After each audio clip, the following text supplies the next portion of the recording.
Welcome to the Truth and Liberty broadcast. We believe we have a mandate to bring godly change to our nation and the world through the 7 spheres or mountains of influence. To further this cause, we give away a product every week that will empower you to get involved in changing your life and changing our world. You can register for our weekly giveaway by subscribing at truthandliberty.net. You can also subscribe to our newsletter to receive weekly updates on guests, news, and much more. This is an interactive live cast, and we welcome your questions. To ask a question during the live cast, use the comment or chat features. Now get ready to dive into this week's topics with our hosts on location in Colorado, USA. Hello, I'm Andrew Wommack. I welcome you to our Monday night Truth and Liberty live cast. And I tell you, there's some great things happening. We have a great guest on tonight that I think this is going to be encouraging. And we've got a lot of things that we need to comment on. There's a lot happening. And tonight we have Karen Conrad back with us. For those of you that have been longtime viewers, Karen helped start Truth and Liberty. It was supernatural the way God put this together. And we now have been broadcasting for what, a year and a half? Yes, it's gone fast, hasn't it? And we've had sometimes as many as 80,000 people watching. And we are beginning to have some people that are influential talking about that they watched this and to get a perspective. So praise God, the Lord is giving us a voice. He is. It's just been awesome. It's just great to be here. Thank you, Andrew. So Karen has married and moved on to live in the Dallas area, but she's still on our Truth and Liberty board.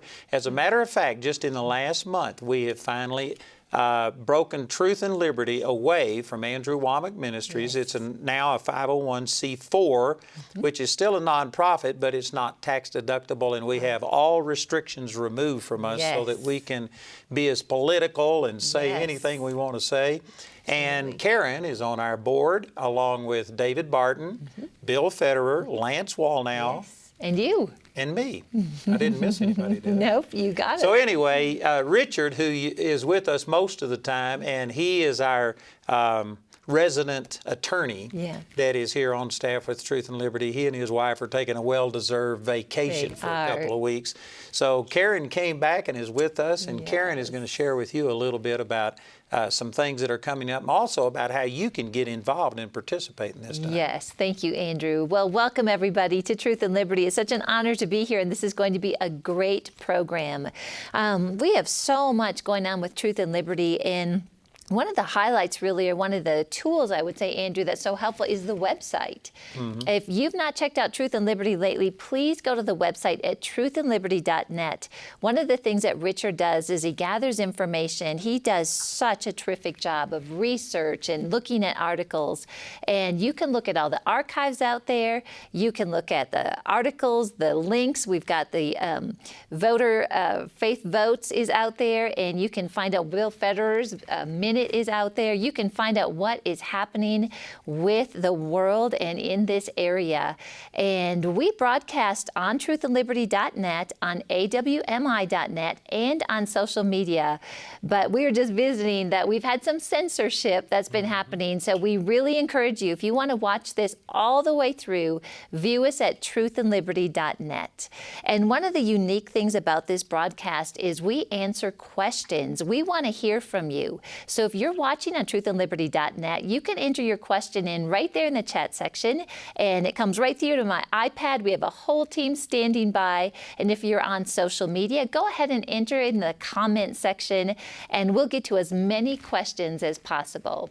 Also, as Andrew mentioned, we are now a 501c4, and we need donations. We need support with this. And I know so many of you are such fans of Truth and Liberty. We certainly are. And if you want to see this broadcast continue to go and flourish and grow and reach a lot of people, it's a great opportunity for you to give. So if you'd like to give, go ahead and call our phone center at 719-635-1111, or you can give right on truthandliberty.net.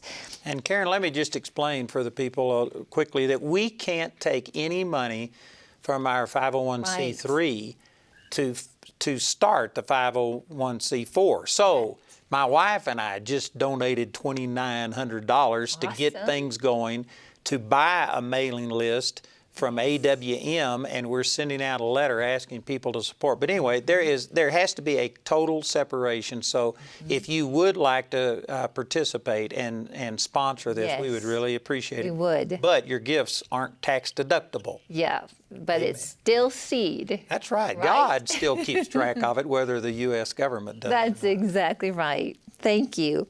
Also, there's so much happening here at the ministry. Andrew, I was just reading through this list, and I know we just had an amazing youth conference. It was awesome.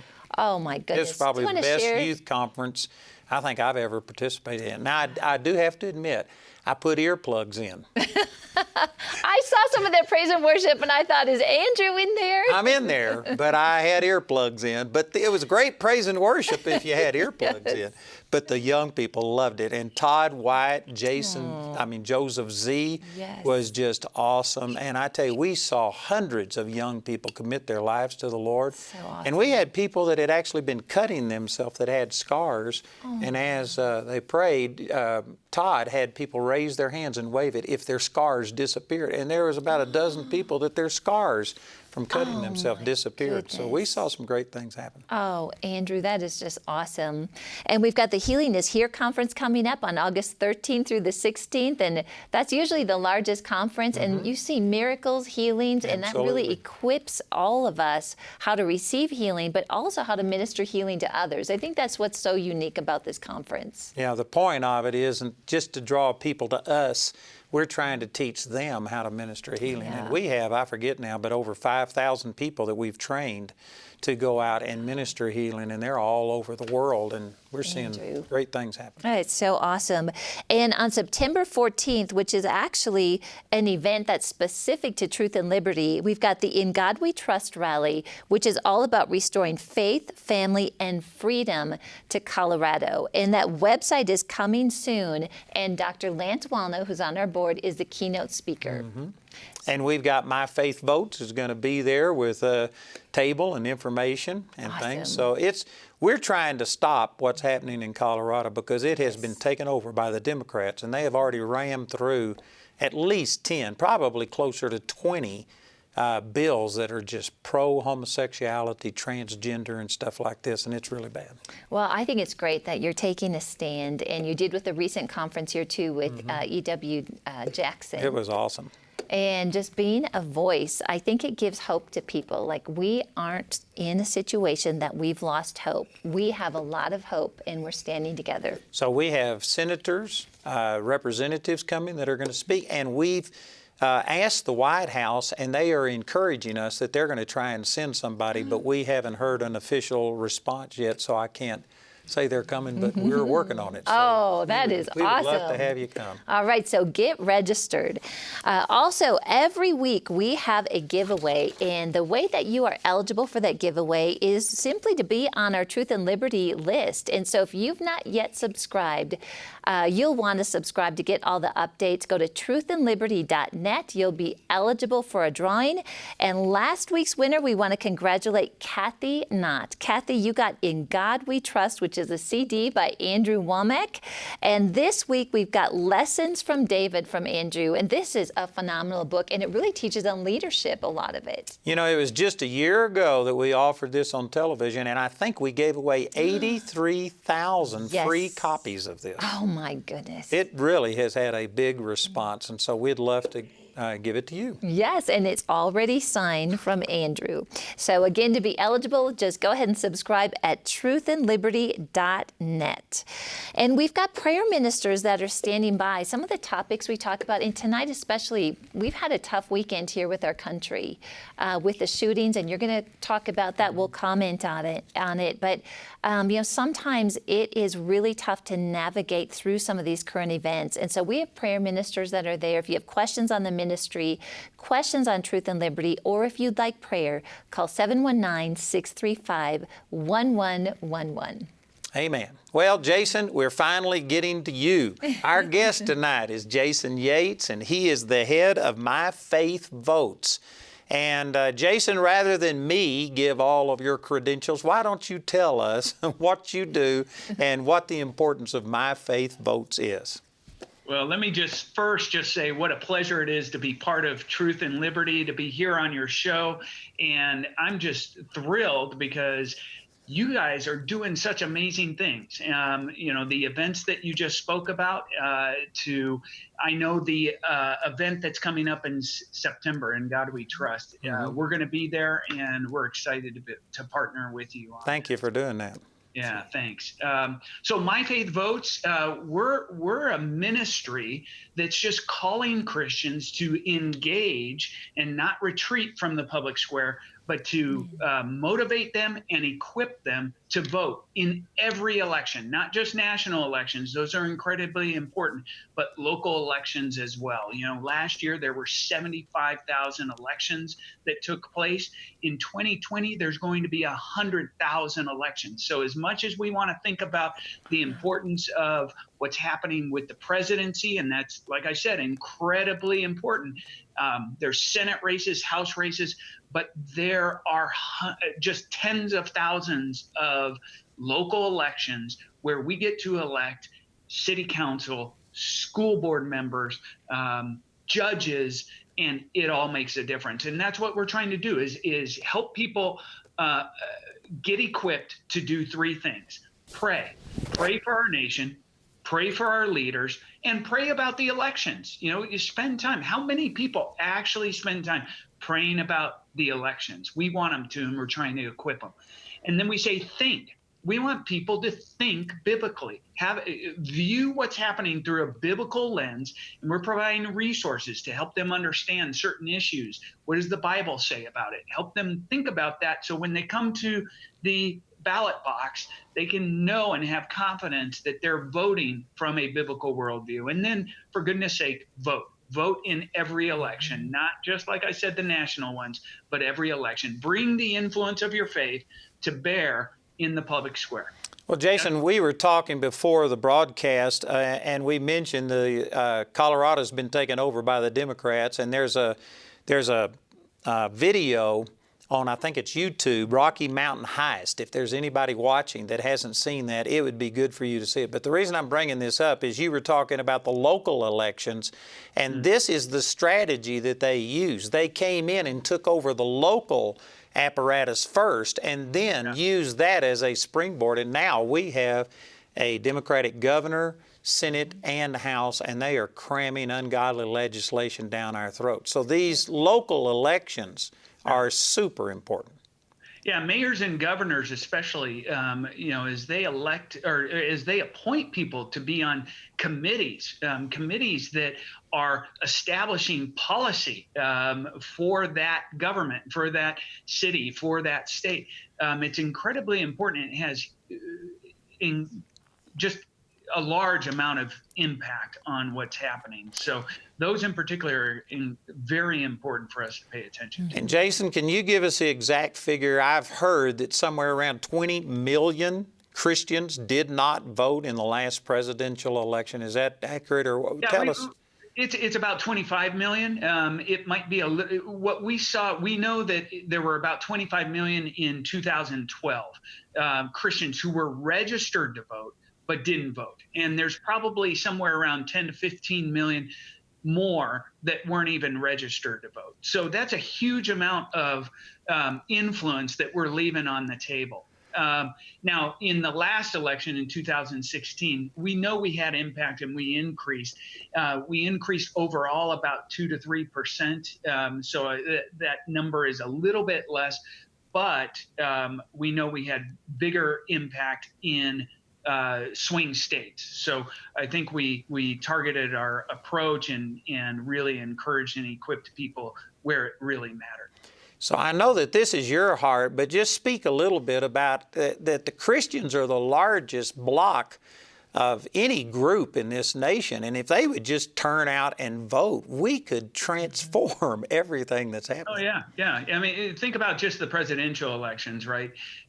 25 million who were registered to vote didn't vote. And the difference in the last election was, I believe it was around 3 million votes. In the election prior to that, it was 5 million votes.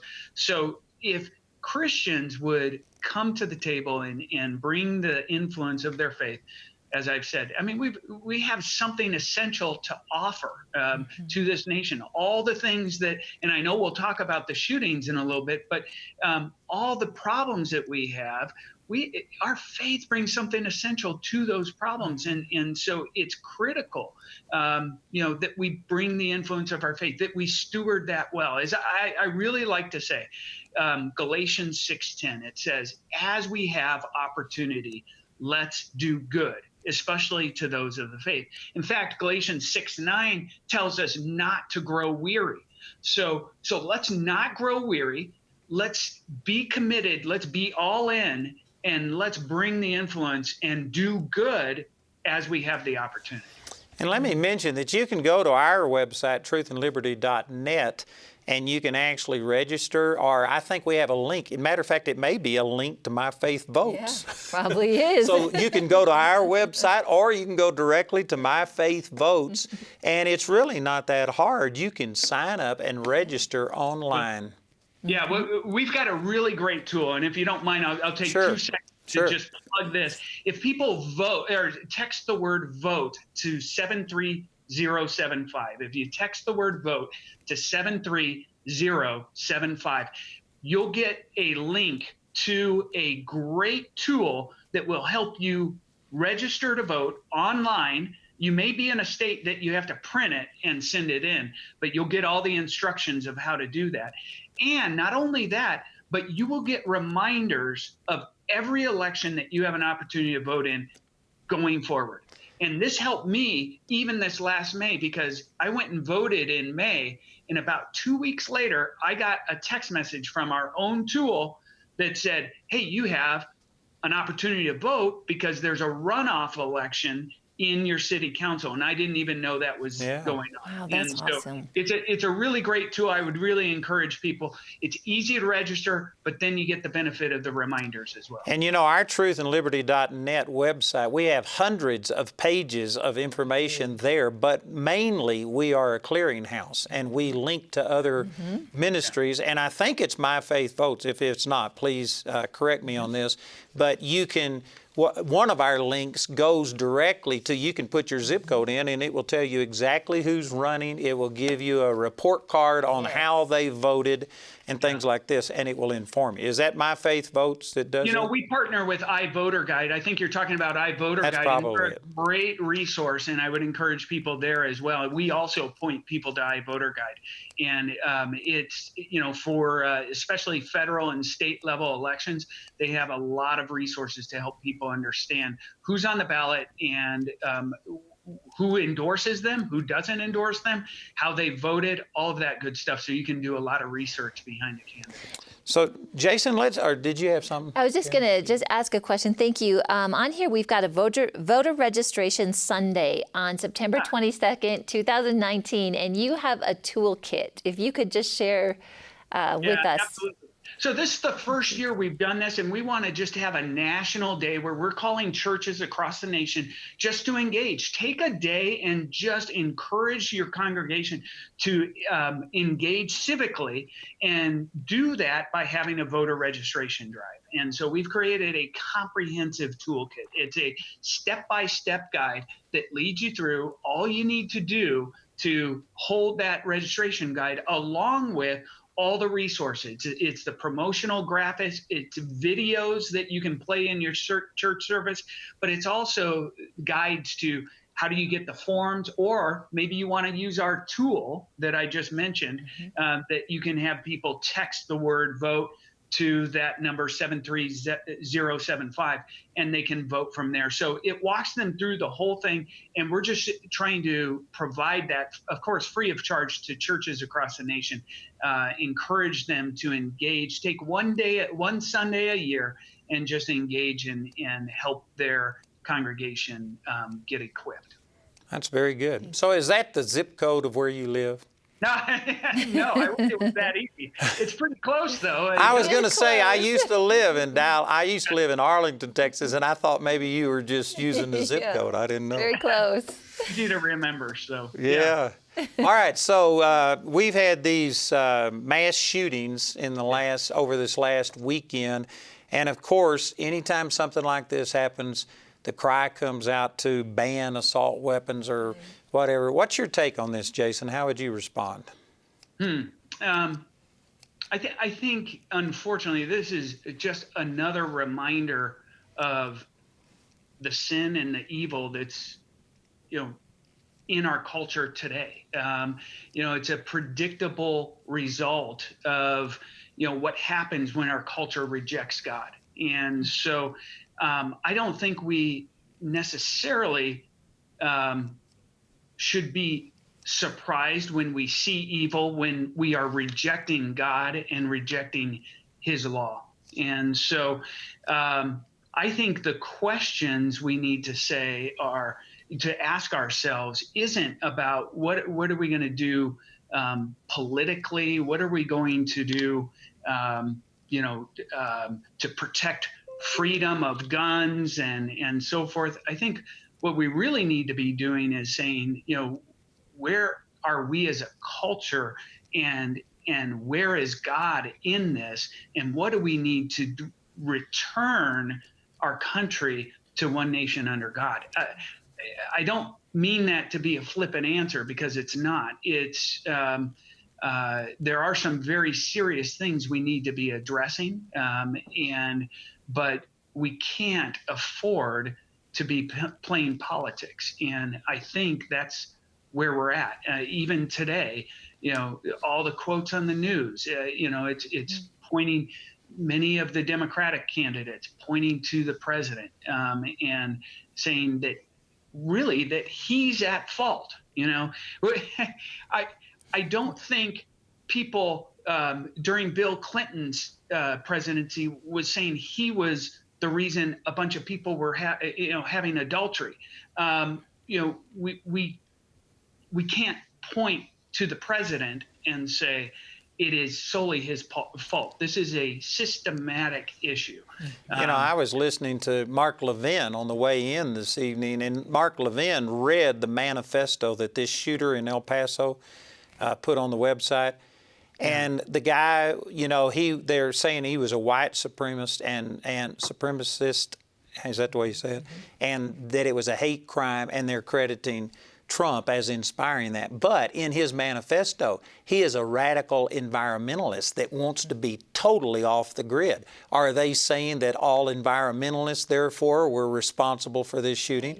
He also is a rabid socialist and anti-capitalist. So are they against all of the Gang of Four and stuff who are promoting, socialism? It's just, it's surface level to sit there and make this association. And I agree with you 100%, Jason, that it is not these external things. It is a spiritual condition that our nation has descended into, to where there is no longer virtue and morality that's restraining people. Right. And you can't pass enough laws to keep things like this from happening if the people are immoral on the inside.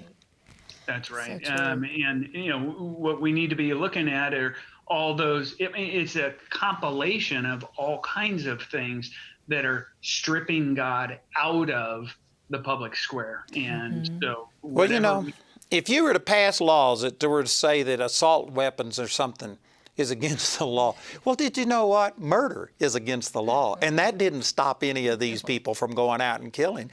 And if you aren't going to let, murder being against the law stop you, then what makes you think that these people aren't going to go get a weapon because it's against the law? What this will do, it'll just take away the weapons from the law-abiding citizens, which is a Second Amendment right, and it will keep the ungodly will find ways to get them. They will. Do you want to talk about Chicago? We were visiting about that. Yeah, Chicago this last weekend, I think, had 59 shootings. And I forget the number that died, but there was a number. It was like 6 or 9 or something that died. And my point is that Chicago has one of the most restrictive gun laws of any metropolitan area in the country, and yet they had 59 people shot. And that is not an extreme statistic. There's lots of times it's much, much more than that. So what I'm saying is that it doesn't work to just say we're going to ban these things. Right.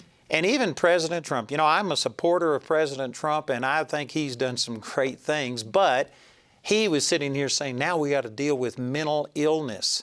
And they're trying to act like it's somehow or another a chemical or a physical thing, when the truth is, Jason, it's just like you're saying, it is a moral issue, and it's a reflection of the moral decay of our country. And the church is the only group that is adequately equipped to deal with this. I think even with Chicago, because that is one of the most liberal cities in our nation, and the murder and the crime is the highest there. So to move towards a more liberal agenda is not it's not working. It has never worked. No. You can go to every liberal stronghold, and again, we might comment on this. President Trump and, what was the guy's name Cummings from Baltimore. They've been having a war of words over this, but Baltimore, the death rate, murder rate is higher than El Salvador and all of these nations that the Central Americans are trying to escape. And yet he's sitting here criticizing Trump and stuff. So, but a video did come out that he called it. Are you going to say that, Jason? Dr. Ben Carson was our founding honorary chairman for My Faith Votes, and so we love him. He's a great friend of our ministry. But Dr. Carson came out. He's from Baltimore, and he came out and he knows the problems that are there, and the way he always does, he just pointed to it and said, no, this is a problem. He's calling it out, and yet he too then is getting killed in the media. They're just trying to destroy him and take him down just for speaking the truth about what's really happening there in the city. So, it's a problem, and we've got to be able to speak truth and not be afraid of that. Well, I agree that it's a terrible thing, and everybody wants to see this change. Yes. But again, passing laws, they broke laws when they kill people. They aren't going to observe laws. I tell people that guns don't kill people any more than forks make people fat. It's just a tool. It's a weapon. And, in the UK, they outlawed guns, and I think it was 90 or 91, and they took the guns away except for certain people that have permits to go hunting or something like that. But since they've done that, the crime rate has gone up dramatically. There are stats that show that. And I go to England twice a year. I went 3 times a year for probably 2 decades. And I have never been there that there hasn't been terrible killings, murders, rapes. They use clubs, they use knives if they don't have guns. The problem isn't the weapon, it's the moral character, just like you were saying, Jason. And I remember that Washington, in his farewell address after 2 terms, he spoke about virtue and said that unless America is virtuous and has morality, that freedom cannot rule. Freedom will actually turn people loose to act out all of this ungodliness. And John Adams, the first vice president, the second president, said that democracy is totally unfit for anybody but a moral people, and that if America ever ceases to be moral, then democracy will actually destroy us. And so this is where we are, and this is the reason that standing up against the transgenderism, the homosexuality, the marriage between, same-sex couples, abortion and things like this, these are all moral issues. They aren't political issues, and the church is the only group that's really qualified to stand up and say something about this. Yeah. I think one of the issues that we're facing in America today is that a lot of those in the church haven't been equipped with the ability to defend their faith on those issues, or even defend the greatness of America and how America enables us to live out our faith in a way that is more fruitful and more beneficial than maybe some other areas. And so I think that there's a real challenge for people because they don't know how to defend what's happening. And there's more with immigration and additional religions, additional political views. There's alternatives than the way we have done it in the past. And without a strong sense of how to defend what's good and what's right and moral, you start to see slippage, and that's what we're seeing today. Dietrich Bonhoeffer said, "Silence in the face of evil is evil itself." And I think there's a lot of people who are staying silent, either because they're intimidated by political correctness or because they are not equipped with the ability to defend what they believe. Yeah, I just spoke to a group of about 150 youth pastors on Saturday, and I was telling them basically the same thing, that the youth may hear them say that abortion is wrong or homosexuality is wrong, but they don't defend it. They haven't given them the tools from the Word. And of course, there's a lot of other things. Like, one of the things I like to point out is when people come to say, well, I feel like a woman today. Did you know that every cell in your body has chromosomes in it, and they're either two X chromosomes, which make you a female, or they're an X and a Y chromosome that make you a male. So it doesn't matter what you feel like, and even if you go take hormones or if you get some kind of surgery, on a biological level, every cell in your body, you are still male or female. And so if people knew these things, it would just totally blow out of the water all of this stuff that's coming down the pipe today. Here's what we're seeing, right, is we have a theology of secular progressivism. And that theology says, don't question what we believe, what we want, just do it. And so it's that issue with the transgenderism. It's what do we feel? Let's ignore the science. Let's ignore the truth about how many people actually fall into that category versus others. Even evolutionism. Let's ignore the science around evolution and the probability that basically says this idea of species evolving to other species is impossible. Absolutely. Let's ignore that. And when they do that, and this just happened to Mario, is it Lopez? Mario Lopez. Yeah. And where he was asked a question about transgenderism and a question about, is it appropriate for a parent to guide a young child towards transitioning to another gender if that child is expressing feelings that would go that way? And he said, look, I think that's too young. Maybe when they're older, you can have that discussion. So he didn't say transgenderism is wrong. He didn't say anything other than, let's put some sensibility in this. Let's make a wise and prudent decision to put those kind of very important and life-changing decisions off. And what happened? He was pillared in the media and on social media. And it's because there is essentially a religion, a theology that supports a particular point of view, and you don't question it. Otherwise, you are evil if you do. And I think that's where we're at. And what's really driving the left in a super speed way to the far left.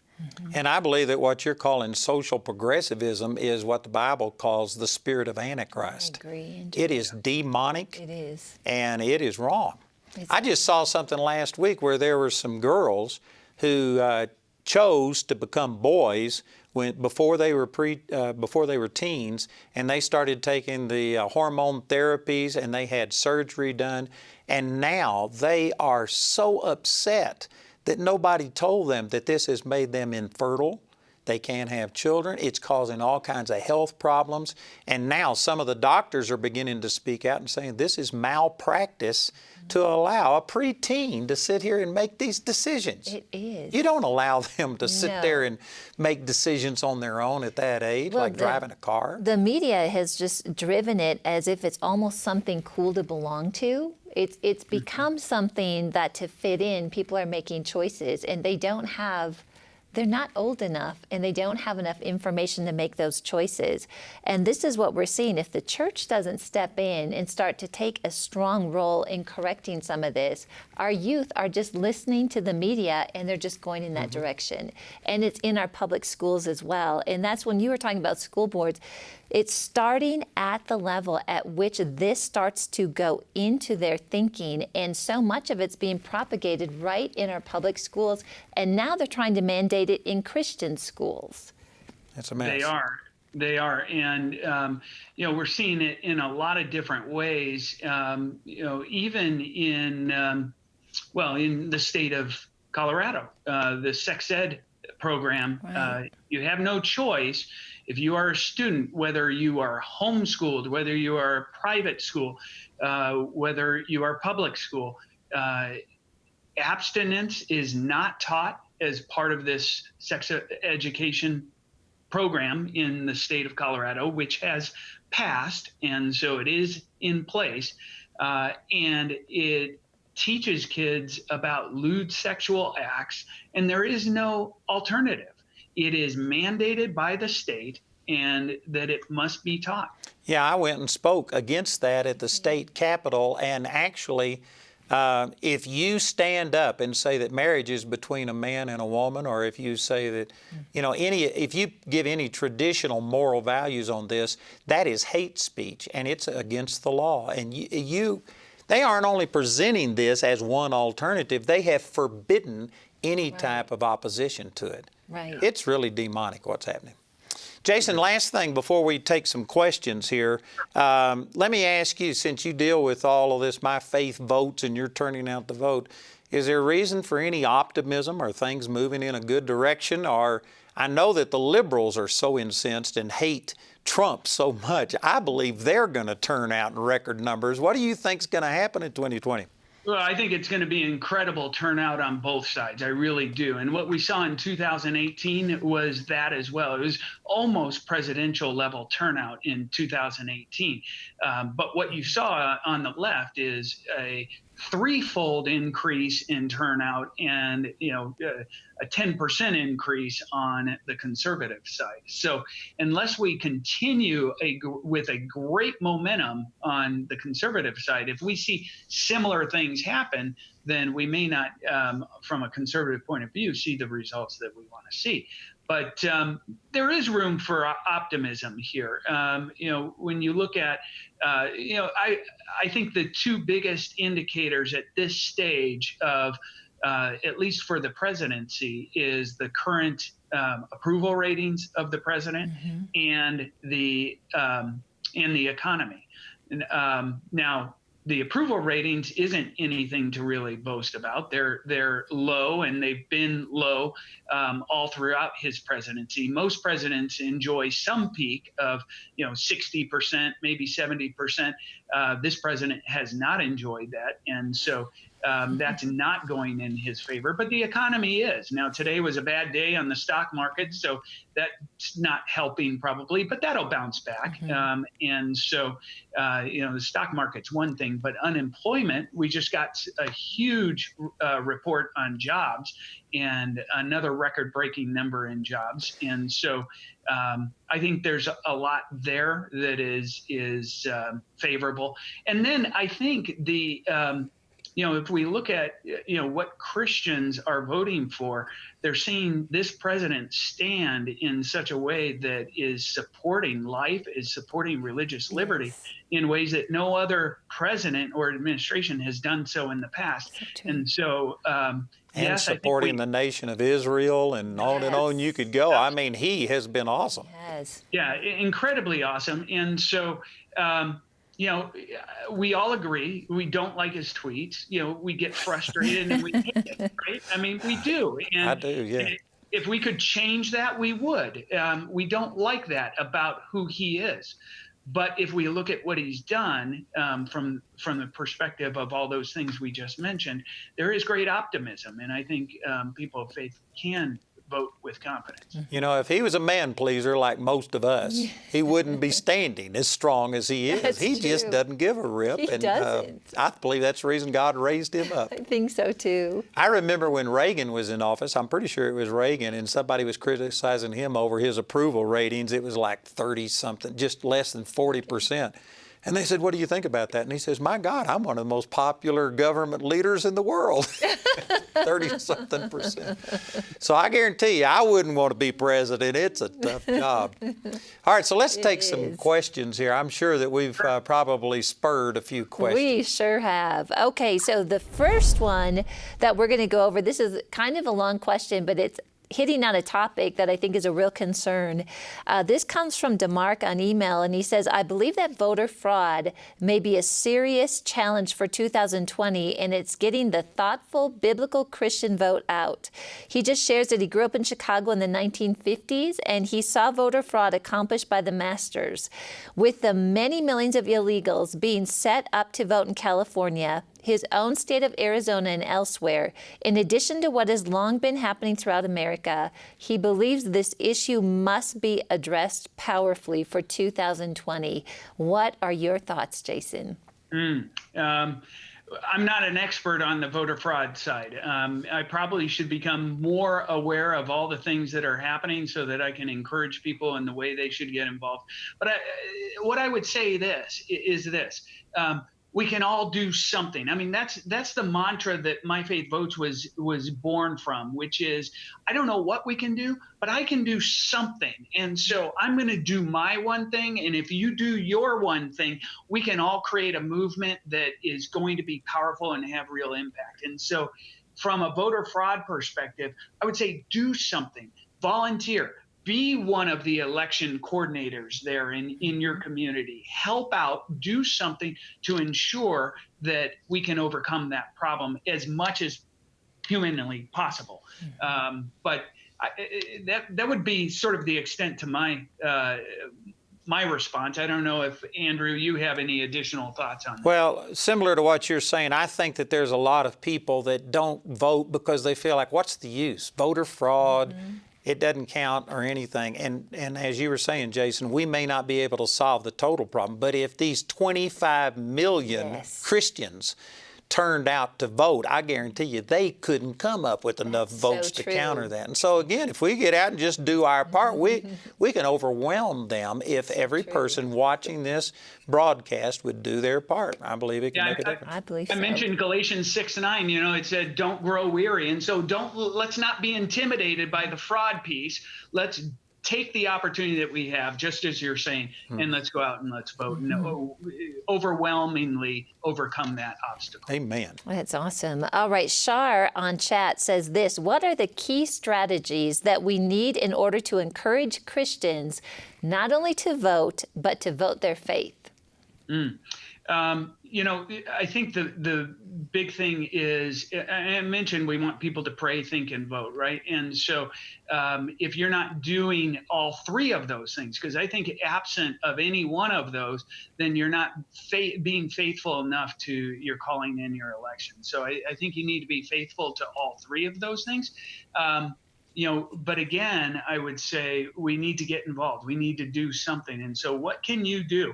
We just mentioned the voter registration Sunday. And so that's a great opportunity. We've created that toolkit so that you as an individual can approach your pastor and present that idea of holding that voter registration drive.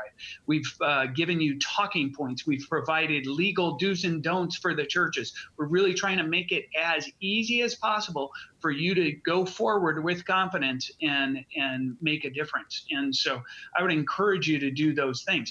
But the other thing is really, the biblical worldview. We're providing a lot of resources on issues that really matter: socialism, life, religious freedom, sexuality, etc.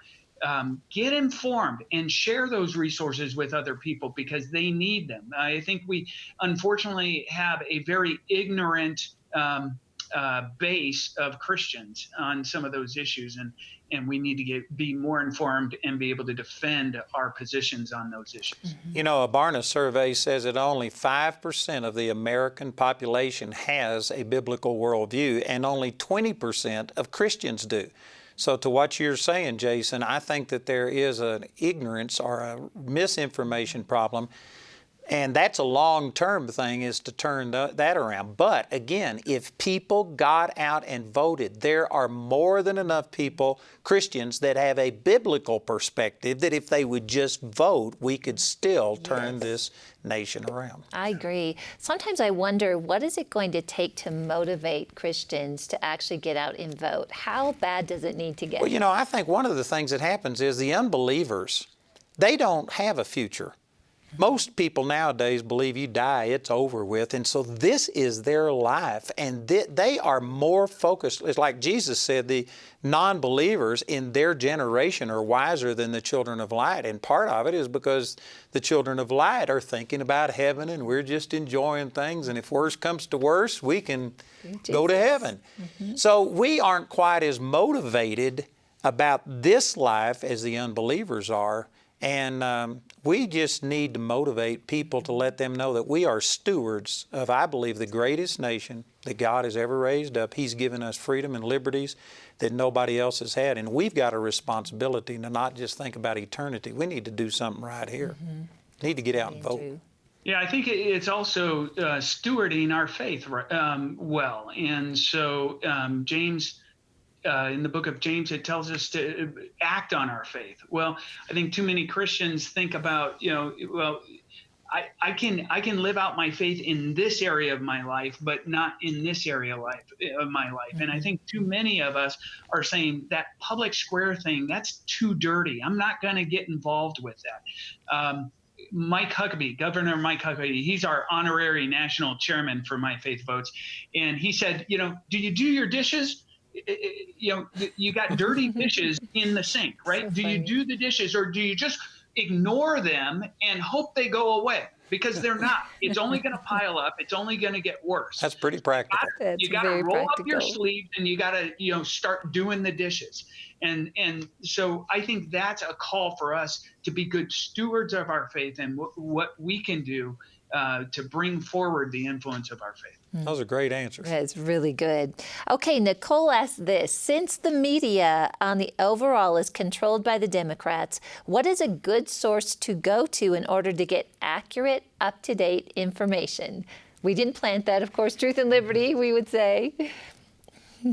Oh, I would say Truth and Liberty is probably a great call to action. But if I were going to plug anything from My Faith Votes, we do a couple things. On a weekly basis, we have something called The Intersect, and it's the intersection of faith and politics. And we summarize the news, the top stories in the news, and we help people understand how to think about that piece of news from a biblical worldview, how to pray about that particular issue, and then how they can act, how they can take action, to bring the influence of their faith to bear. And so that's another piece that I would really encourage people to sign up for. And you can do that through our website, myfaithvotes.org.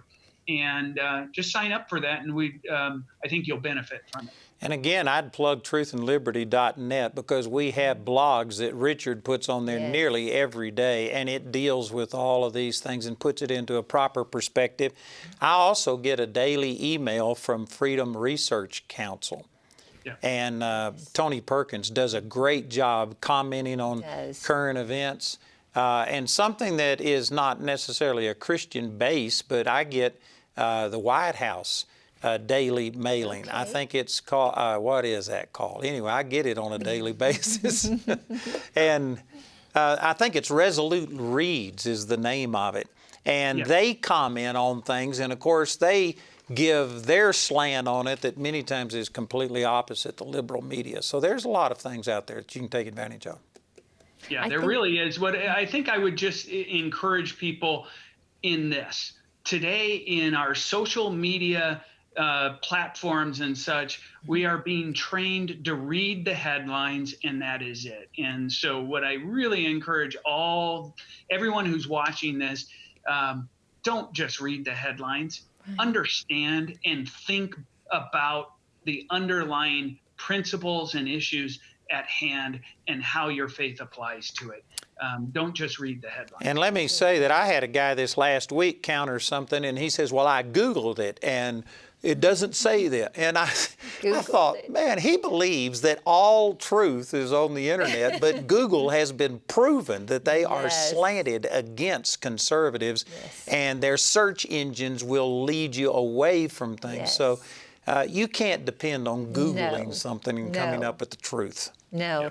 I was just going to mention one of the things, a good foundation is Bill Federer's American Minute, because it puts in context where things started and really kind of that foundation. And I think that helps to kind of filter some of the things that are happening, is to read that. And that we just had Bill Federer with us at our Stand for Truth and Liberty, and he gave one of the greatest things. It was about an hour and 30 minutes on world history and how this nation compares with everything that has gone on. And I tell you what, it would transform your life to get that. Absolutely.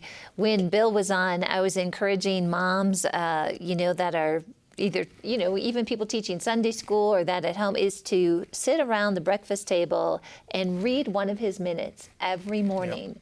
Because really that training needs to start in our homes. And as a mom and a grandma now, I'm just like, oh my goodness, we really need to train our children in the way that they should go. That's what the Word says. I get his American Minute every day sent to me, and I've been reading it for about 2 years. It's one of the few things I read every day, and it's awesome.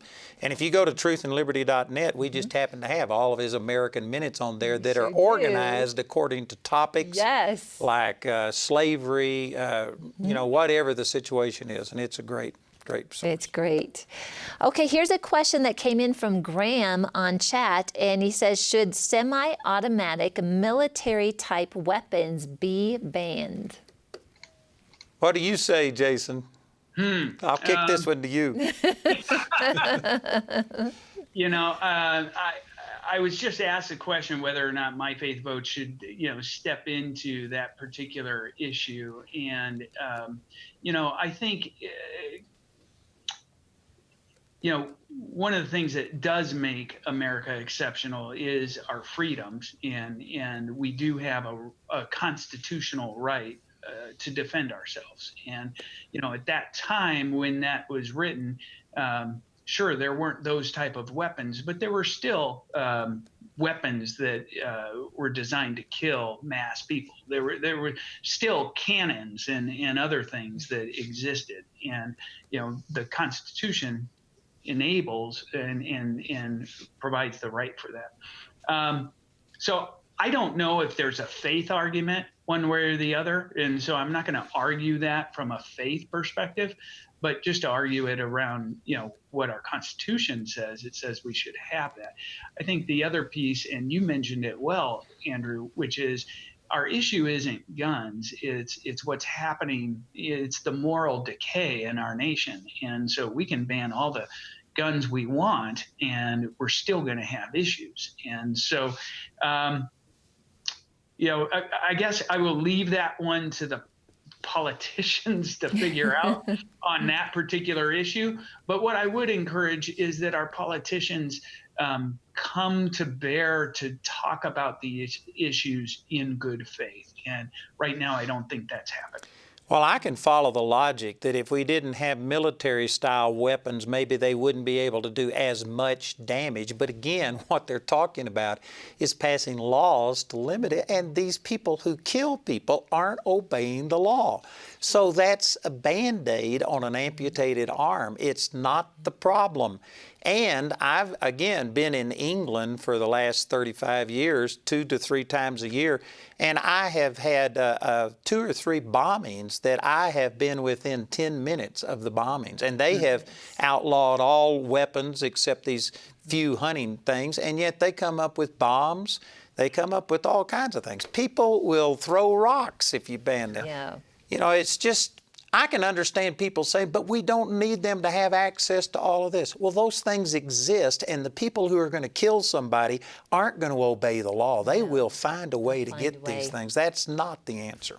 That's good, Andrew. And it takes away a constitutional right from people who are law-abiding, and so to take away our constitutional rights to help somebody who's a total lawbreaker is not the solution. That's good. Okay, Tommy on chat says this: how does one find out about local judges and what they stand for? Most of the judges that are on my local ballot, I've never heard of. That's a good question. It is. I unfortunately don't have a good answer, because I think that one in particular is the biggest challenge we have when on our ballots. Judges in a lot of states are not partisan, meaning they don't list themselves as a Republican or a Democrat, and some states they do.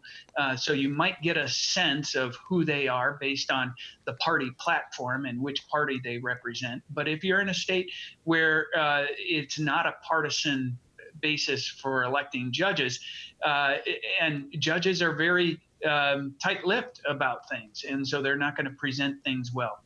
I haven't yet found that resource that really identifies all the cases they've, how they've ruled on different cases and so forth. And so that, all I can say is I agree with you. That's a huge challenge, and I hope that My Faith Votes, iVoter Guide, Truth and Liberty Coalition, I mean, that we all kind of find a way to work together in some way to highlight who are the good judges and who are the bad. Yeah, I don't recommend this, but the way my wife deals with that is she always votes against every judge on the ballot. We've had so many bad experiences in the courtroom. I'll be safe in Colorado. She just thinks they need to be all voted out. I don't think that's the right way to do it.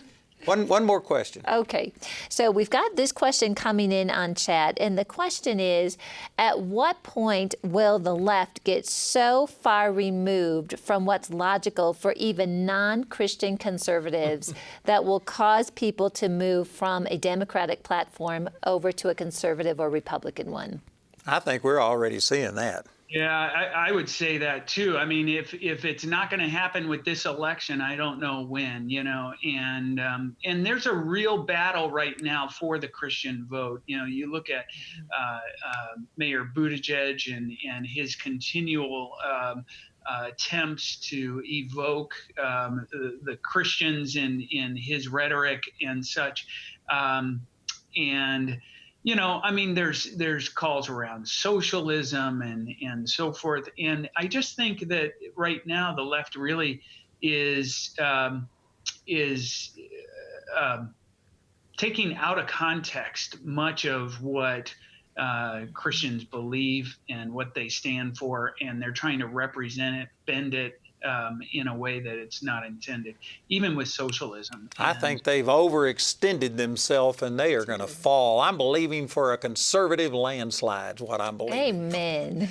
Well, Jason, thanks for being with us. We're just about out of time. Could you give your web address one more time? People want to contact you.